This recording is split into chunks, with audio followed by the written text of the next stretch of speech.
ओम शांति। आज 9 अगस्त 2021 की बाबा की मुरली। मीठे बच्चे, बाप और दादा की भी वंडरफुल कहानियाँ हैं। बाप जब दादा में प्रवेश करें तब तुम ब्रह्म कुमार कुमारी वर्षे के अधिकारी बनो। मीठे बच्चे, बाप और दादा की भी वंडरफुल कहानी है। बाप जब दादा में प्रवेश करे तब तुम ब्रह्म कुमार कुमारी वर्षे के अधिकारी बनो। निश्चित ड्रामा को जानते हुए भी तुम बच्चों को कौन सा लक्ष्य अवश्य रखना है। पुरुषार्थ कर गैलप करने का था। विनाश के पहले बाप की याद में रह कर्मातीत बनने का लक्ष्य अवश्य रखना है। कर्मातीत अर्थात आयरन एज से गोल्डन एज्ड बनना। पुरुषार्थ का यही थोड़ा सा समय है, इसलिए विनाश के पहले अपनी अवस्था को अचल अडोल बनाना है। इसलिए विनाश के पहले अपनी अवस्था को अचल अडोल बनाना है। ओम शांति। ओम शांति। ये दोनों कहते हैं, एक था बाबा एक था दादा। कहानी सुनाते हैं ना, एक था राजा एक थी रानी। अब यह फिर है नई बातें, एक बाबा एक दादा। तुम कहेंगे 5000 वर्ष पहले भी एक था शिव बाबा, दूसरा था ब्रह्मा दादा। अब शिव के बच्चे तो सब हैं, सभी आत्माएं एक बाप की संतान है, वह तो हैं ही। ब्रह्मा के बच्चे ब्राह्मण भी थे। प्रजापिता ब्रह्मा की संतान ब्रह्म कुमार कुमारियां थे। उन्हों को कौन पढ़ाते थे? शिव बाबा। प्रजापिता ब्रह्मा के यह ब्रह्म कुमार कुमारियां ढेर बच्चे हैं ना। ब्रह्म कुमार कुमारियां मानते हैं बरोबर हम शिव बाबा के बच्चे भी हैं, पोतरे भी हैं। बच्चे हैं तो हैं ही, अब पोतरे बने हैं। ब्रह्मा द्वारा दादे से वर्षा लेने अभी तुमको दादे से वर्षा मिलता है, जिसको शिव बाबा कहते हैं। परंतु ब्रह्म कुमार कुमारियां होने के कारण उनको हम दादा कहते हैं। वर्षा दादे का है, ब्रह्मा दादा का नहीं। वैकुंठवासी बनने का वर्षा उस बाप से मिलता है। आधा कल्प वर्षा पाते हो, फिर तुमको श्राप मिलता है। रावण से नीचे उतरते आते हो। जैसे कि ग्रहचारी बैठती है नीचे उतरने की, अभी तुम बच्चे समझते हो। हमारी ग्रहचारी राहु की दशा पूरी हुई। राहु की दशा है सबसे बुरी। ऊंच से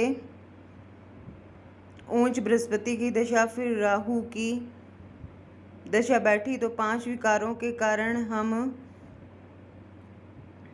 काले हो गए। अब फिर बाप कहते हैं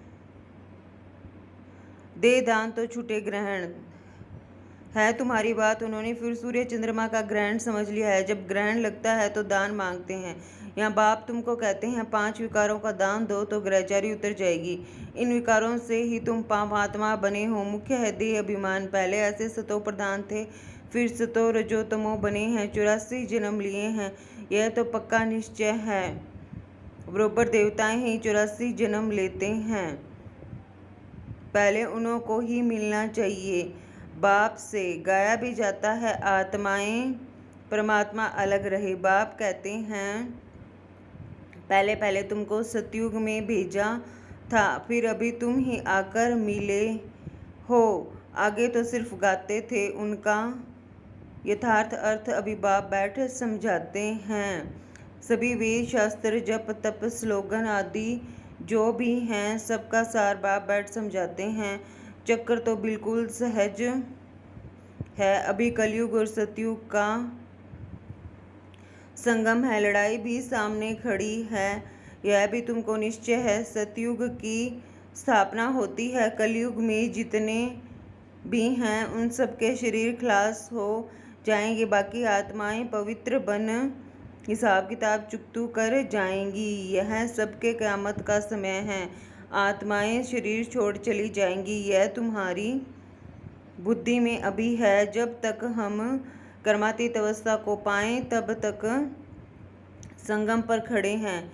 एक तरफ हैं करोड़ों मनुष्य, दूसरी तरफ हो सिर्फ तुम थोड़े से। तुम्हारे में भी कितने हैं जो निश्चय बुद्धि होते जाते हैं। निश्चय बुद्धि विजयंती, फिर जाकर विष्णु के गले की माला बनेंगे। एक है रुद्राक्ष की माला, दूसरी है रुंड माला। उस रुंड माला में छोटी छोटी शक्ल होती है। यह निशानी है, हम आत्माएं ही आकर फिर बाप के गले की माला के दाने बनेंगे, फिर यहाँ आएंगे नंबरवार। माला 8 की भी है, 108 की भी है, 16,108 की भी है। अब 16,000 है या 5-10 हज़ार हैं, उनका कोई हिसाब नहीं निकाला जाता। यह मालाएं गाई जाती हैं। बाबा कहते हैं, यह सब तुम क्यों विचार करते हो? जितने भी राजाएं कल्प पहले सतयुग त्रेता में बने थे उतने ही बनेंगे। 100 बने या 200-300 बने, यह पूछना नहीं है। 100 बने या 200-300 बने, ये पूछना नहीं है। बाप कहते हैं, तुम जितना नज़दीक आते जाएंगे तो यह सब समझ जाएंगे। आज हम यहाँ हैं, कल विनाश होगा, फिर सतयुग में थोड़े से देवी देवता होंगे, बाद में वृद्धि को पाते हैं। सतयुग के आसार भी दिखाई पड़ते हैं। बाकी लाखों जाकर रहेंगे, फिर लाख रहें, वहाँ 9-10 लाख रहें। एक्यूरेट नहीं कह सकते। हाँ, तुम जब एक्यूरेट संपूर्ण बनने के लायक बनेंगे तब तुमको और जास्ती साक्षात्कार हो जाएगा।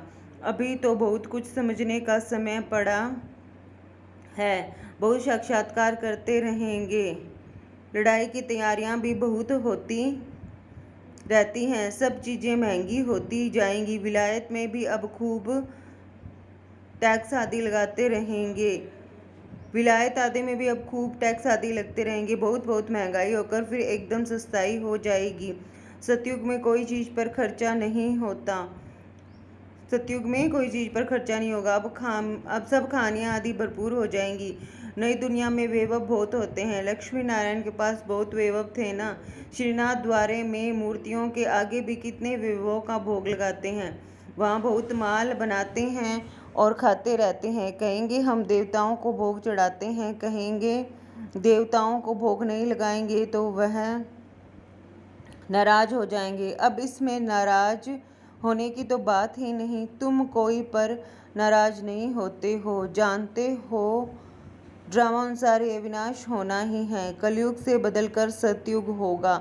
हम ड्रामा को समझते हैं कि ड्रामा अनुसार अभी नया चक्र शुरू होना है। तुम भी ड्रामा के वश हो।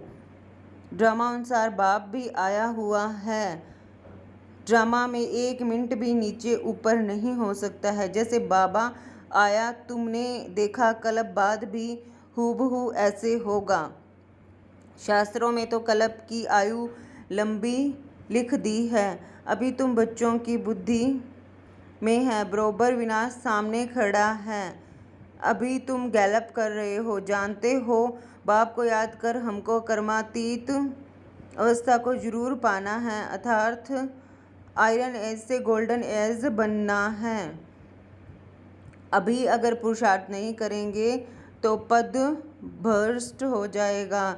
हे आत्माएं, अभी तुम पतित बन गई हो, यह भी जानते हो। बहुत किस्म के आएंगे जो और धर्म में बदली हो गए हैं, वह निकल कर आते रहेंगे, आकर अपना पुरुषार्थ करते रहेंगे। बाप से वर्षा पाने ब्राह्मण धर्म में आकर फिर देवता धर्म में आएंगे। ब्राह्मण धर्म में नहीं आएंगे तो देवता धर्म में कैसे आएंगे? ब्राह्मण दिन प्रतिदिन वृद्धि को पाते रहेंगे। देखेंगे विनाश सामने आ गया है, यह तो ठीक कहते हैं, फिर वृद्धि होती जाएगी। ब्राह्मणों का झाड़ वृद्धि को पाकर फूल हो जाएगा, फिर वापस जाएंगे। देवताओं का झाड़ बढ़ेगा। ब्राह्मणों का झाड़ वृद्धि को पाकर फूल हो जाएगा, फिर वापस जाएंगे। देवताओं का झाड़ बढ़ेगा। अभी तुम संगम पर राजयोग सीख रहे हो। इस संगम को कल्याणकारी युग कहा जाता है। संगम का ही गायन है। गंगा सागर का मेला दिखाते हैं, वह सब है भक्ति मार्ग का। यह है ज्ञान सागर और ज्ञान सागर से निकली हुई ज्ञान गंगाएं। ज्ञान सागर से पतित पावन अक्षर लगता है। वह समझते हैं पतित पावनी गंगा है और फिर गंगा में स्नान करने ही आते हैं। ये नदियाँ तो सतयुग से लेकर चली आती हैं। आजकल तो नदियाँ भी कहाँ कहाँ डुबो देती हैं। प्रकृति भी सतो प्रकृति भी तुमो प्रधान, सागर भी तुमो प्रधान हो पड़ा है। सागर थोड़ी सी उछल खाएगा तो सब कुछ खलास कर देंगे। सतयुग में सिर्फ हम थोड़े ही भारत में रहते हैं। यमुना के कंठे पर दिल्ली परिस्थान थी, फिर बनी है। सतयुग में थोड़ी सी ही जीव आत्माएं रहती है, फिर धीरे धीरे आते जाते हैं। अभी है कलयुग का अंत, कितने ढेर मनुष्य हो गए हैं। बेहद का नाटक है, जिसको अच्छी रीति समझना है। भल कोई अपने को एक्टर समझते भी हैं, परंतु कल्प 5000 वर्ष का है, ये किसी को भी पता नहीं है। कहाँ 84 जन्म, कहाँ 84 लाख। अभी तुम रोशनी में हो, तुमको बाप से वर्षा मिलता है। बाप कहते हैं मन मना भाव, बाप को याद करना है। शिव भगवान आज कृष्ण थोड़े ही ज्ञान का सागर है। भगवान की महिमा में और देवताओं की महिमा में बहुत फर्क है। बाप जो नई रचना रचते हैं, उनकी महिमा है सर्वगुण संपन्न। अभी तुम ऐसे बन रहे हो। बाप की महिमा और इनकी महिमा में रात दिन का फर्क है। यह राजयोग है ना, गाया भी जाता है। भगवान राजयोग सिखलाते हैं। वह है निराकार, तो जरूर निराकार से साकार में आना पड़े। भगवान की इतनी महिमा है तो जरूर आना पड़े। उनका जन्म दिव्य अलौकिक है और किसी का दिव्य जन्म नहीं गाया जाता। यह भी बच्चों को समझाया है। एक होता है लौकिक बाप, दूसरा है पारलौकिक बाप, जिसको ही भगवान कह याद करते हैं, और तीसरा है अलौकिक बाप। यह भी वंडरफुल बाप है। जो पारलौकिक बाप बच्चों को एडॉप्ट करते हैं, तो बीच में यह अलौकिक आ जाता है। प्रजापिता ब्रह्मा के कितने ढेर बच्चे हैं। शिव बाबा आकर ब्रह्मा द्वारा तुमको अपना बनाते हैं। कितने ब्रह्म कुमार कुमारियां बनते हैं। लौकिक बाप को तो करके 8-10 बच्चे होंगे। अच्छा शिव बाबा भी है पारलौकिक बाप, उनके तो अनेक बच्चे हैं। सभी आत्माएं कहती हैं हम सब ब्रदर्स हैं। अब इस संगम पर फिर अलौकिक बाप मिलता है। यह ज्ञान तुमको वहाँ नहीं रहेगा। प्रजापिता ब्रह्मा बाप मिलता ही तब है जबकि बाप आकर नई सृष्टि रचते हैं, तो यह अलौकिक जन्म हुआ ना। इनको कोई समझ नहीं सकते। वह लौकिक, वह पारलौकिक, और यह है संगम युगी अलौकिक बाप। लौकिक बाप तो सतयुग से लेकर होते आए हैं। पारलौकिक बाप को वहाँ कोई याद नहीं करते। वहाँ होता ही है एक बाप, हे भगवान हे परमात्मा कहकर याद नहीं करते। फिर द्वापर में जब भक्ति मार्ग शुरू होता है तो बाप दो होते हैं। संगम पर है 3 बाप। प्रजापिता ब्रह्मा भी अभी मिलता है। अभी तुम उनके बने हो, जानते हो यह अलौकिक बाप है। अभी तुम इन बच्चों को अच्छी रीति जानते और याद करते हो। अपने को आत्मा समझ बाप को याद करो। सतयुग में याद करने की दरकार ही नहीं। दुख में पारलौकिक बाप का सब सिमरन करते हैं, यह तो बिल्कुल सहज बात है। सतयुग त्रेता में एक बाप होता है, द्वापर में 2 बाप होते हैं। इस समय तुम अलौकिक बाप के बच्चे बने हो, जिस द्वारा तुम वर्षा लेते हो। तुम बच्चे ही ब्राह्मण बनते हो, जो फिर देवता बनेंगे। विनाश भी तुम्हारे को ही देखना है, जो तुम इन आँखों से देखेंगे। बॉम्ब्स छोड़ेंगे, मनुष्य तो मरेंगे ना। जापान में भी बॉम्ब्स छोड़ा, देखा ना कैसे। मनुष्य तो मरेंगे ना। जापान में भी बम छोड़ा, देखा ना कैसे मनुष्य मरे। अब यहाँ लड़ाइयाँ लगती रहती हैं। खुद भी कहते हैं हम तंग हो जाते हैं। 10-10 वर्ष तक भी लड़ाइयाँ चलती रहती हैं। बॉम्ब्स में तो चपटी में, सेकंड में सब खलास हो जाएगा। चिंगारी लगती है तो शहर नष्ट हो जाते हैं, यह तो बॉम्ब्स हैं। आग भी लगनी है। चिंगारी लगती है तो शहर नष्ट हो जाते हैं, तो यह तो बॉम्ब्स हैं। आग भी लगनी है। तुम बच्चे जानते हो बाप आए ही हैं स्थापना और विनाश कराने, तो जरूर यह सब होगा। पुरुषार्थ करने का अभी समय है।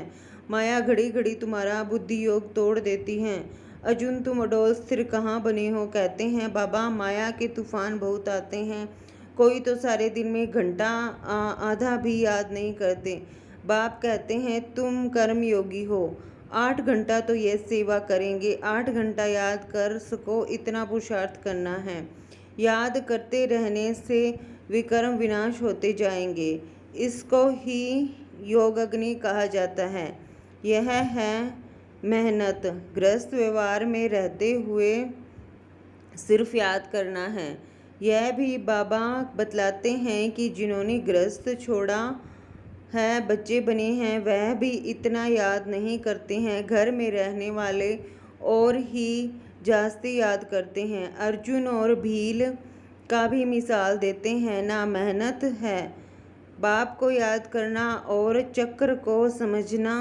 महाभारत लड़ाई भी जरूर लगेगी, सतयुग में थोड़े ही लगेगी, तो तुम बच्चों को अंधों की लाठी भी बनना है। सबको रास्ता बताना है कि बाप को याद करो, चक्र को याद करो, सुदर्शन चक्रधारी बनो। अच्छा मीठे मीठे सिकिलदे बच्चों प्रति माता पिता बाप दादा का याद प्यार और गुड मॉर्निंग। रूहानी बाप की रूहानी बच्चों को नमस्ते। हम सब रूहानी बच्चों की रूहानी माता पिता बाप दादा को याद प्यार गुड मॉर्निंग नमस्ते ओम शांति। शुक्रिया बाबा, शुक्रिया।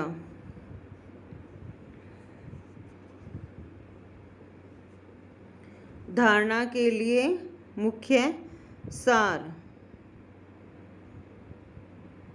कम से कम 8 घंटा याद में रहने का पुरुषार्थ करना है। अपनी अवस्था को अचल अडोल रखने के लिए याद का अभ्यास बढ़ाना है, गफलत नहीं करनी है।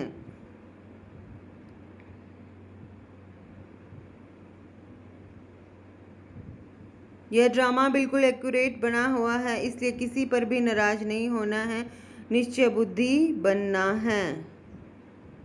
वरदान है दिल में सदा एक राम को बसाकर सच्ची सेवा करने वाले मायाजीत विजयी भव। दिल में सदा एक राम को बसाकर सच्ची सेवा करने वाले मायाजीत विजयी भव। हनुमान की विशेषता दिखलाते हैं कि वह सदा सेवाधारी महावीर था, इसलिए खुद नहीं जला लेकिन पूंछ द्वारा लंका जला दी। तो यहाँ भी जो सदा सेवाधारी हैं वही माया के अधिकार को खत्म कर सकते हैं। जो सेवाधारी नहीं वह माया के राज्य को जला नहीं सकते। हनुमान के दिल में सदा एक राम बसता था, तो बाप के सिवाय और कोई दिल में न हो, अपने देह की स्मृति भी न हो, तब मायाजीत विजयी बनेंगे। स्लोगन है जैसे आत्मा और शरीर कंबाइंड है, ऐसे आप बाप के साथ कंबाइंड रहो। जैसे आत्मा और शरीर कंबाइंड है, ऐसे आप बाप के साथ कंबाइंड रहो। अच्छा ओम शांति।